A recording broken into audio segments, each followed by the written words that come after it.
Saat ini Liang sudah mengajak pasukan gangsternya untuk menyerang Sendiwan. Sendiwan di sana mengatakan, tidak perlu tergesa-gesa, orangku akan sampai sebentar lagi. Benar saja, saat kemudian ada polisi di sana. Para gangster pun ketakutan.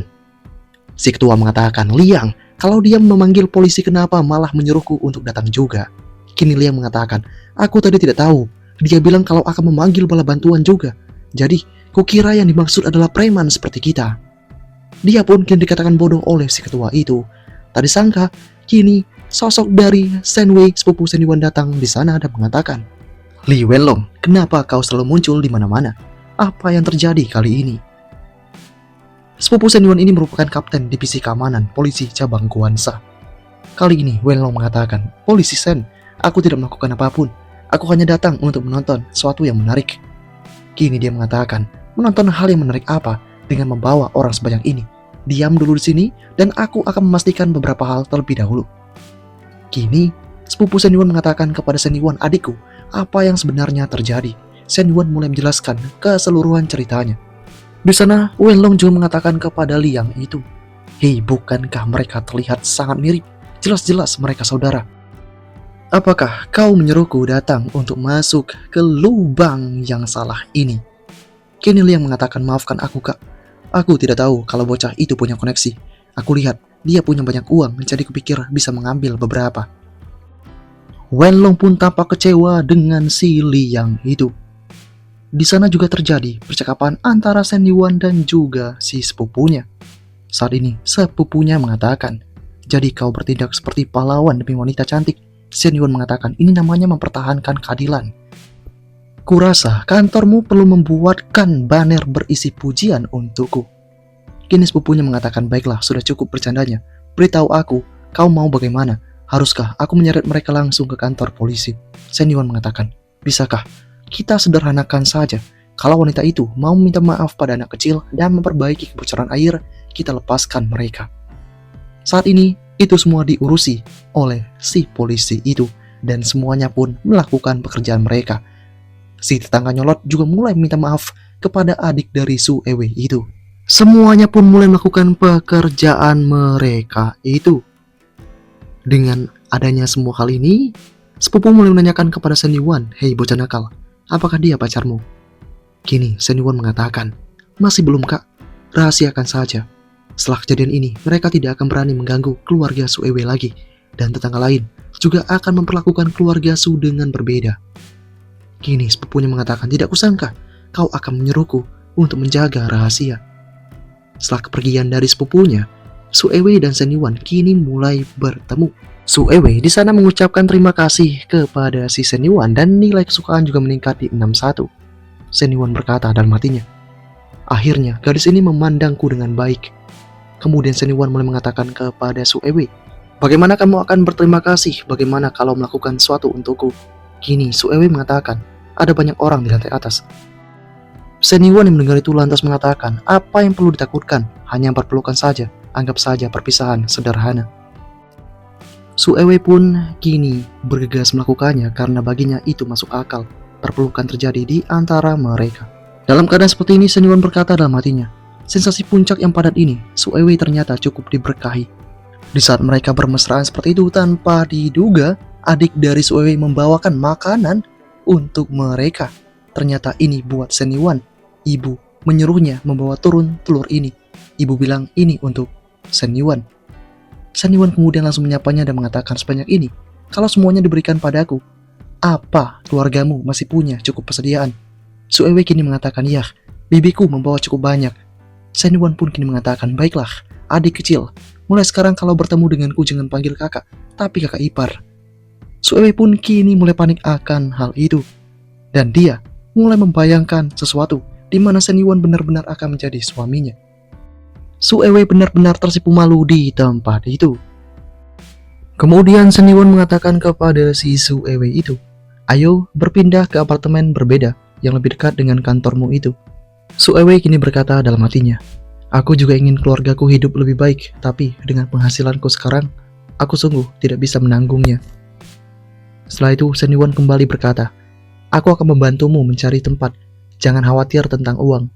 Aku akan membayarnya dulu, dan setelah kau mendapatkan lebih, kau bisa melunasinya. Saat ini, Su Ewe berkata, Shen Yuan, aku berterima kasih atas kebaikanmu, tapi sungguh tidak perlu begitu.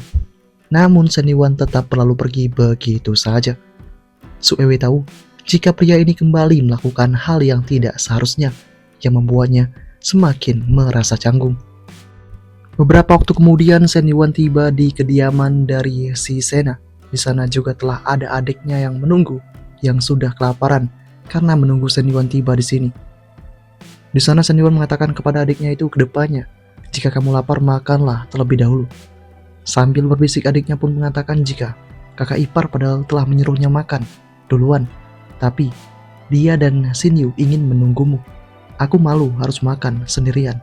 Shen Yuan yang mendengarnya berkata, jika kau sungguh tahu malu, kenapa kau masih tinggal di sini? Sena mendengar percakapan itu kemudian langsung mengatakan, dia suka di sini, lagian dia juga bukan orang luar, jadi biarkan saja. Saat ini juga, adik mengatakan kepada Shen Yuan dengan berbisik, oh ya, kapan kakak akan membawa kakak ipar bertemu dengan orang tua kita? Dan apakah kamu juga akan membawa pelatih Liu? Shen Yuan kemudian mengatakan, soal itu, beberapa hari lagi bantu aku bawa ayah dan ibu untuk liburan. Gunakan kesempatan itu untuk memberitahu pemikiran modern. Jadi, pelan-pelan mereka akan menerimanya. Kini Sadik mengatakan, tidak masalah. Namun kamu harus perlu membayar lebih. Shen Yuan yang mendengar itu berkata, lebih? Kau masih mau mobil itu atau tidak? Tangani dengan baik dan aku akan membelinya untukmu. Mau tidak mau, si adik harus menuruti hal itu. Kemudian di malam harinya, tepat jam 12 dini hari, lewat 30 menit, Shen Yuan ingin segera beranjak mandi. Namun ketika dia mandi, dia dikejutkan dengan kehadiran dari sosoknya Shen Yu yang tengah mandi.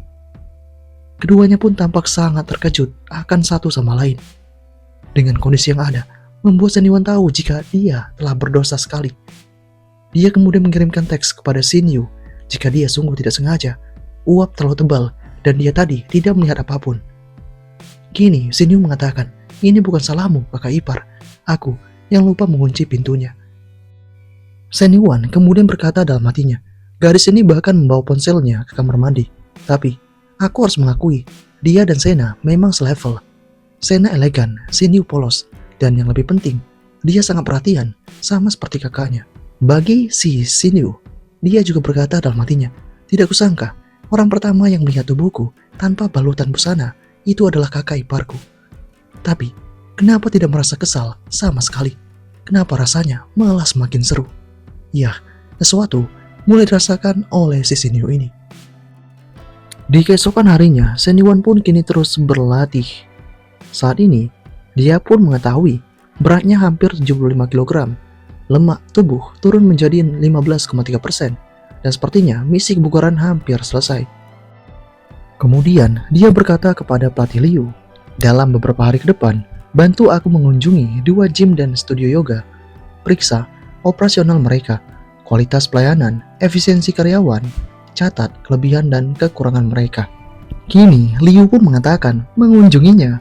Apakah kau ingin membelinya? Shen Yuan kemudian mengatakan, aku sudah membelinya, tapi aku masih asing dengan detailnya itu. Dalam kondisi yang semacam ini, Liu benar-benar terkejut. Dia berkata dalam hatinya, bahkan klub kebugaran terkecil berharga lebih dari 1 juta. Klub yang besar dengan kolam berharga paling tidak 5 juta.